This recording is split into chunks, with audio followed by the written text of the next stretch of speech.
আসসালামু আলাইকুম। তো সব সময় সফট ক্লে দিয়ে এক রকমের ফুল দেখতে দেখতে আমি খুব বোরিং হয়ে গিয়েছি।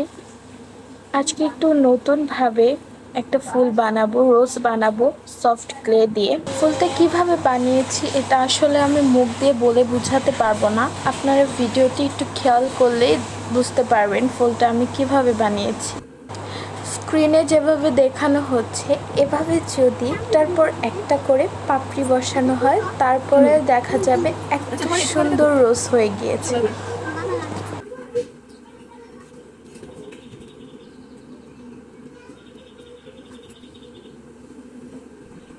তারপর আমি ক্লে দিয়ে একটা পাতার মতো শেপ করে দিয়েছি, তার নিয়েছি, ভিডিওতে যেভাবে দেখানো হচ্ছে ঠিক সেইভাবে পাতার আকৃতি দিয়েছি।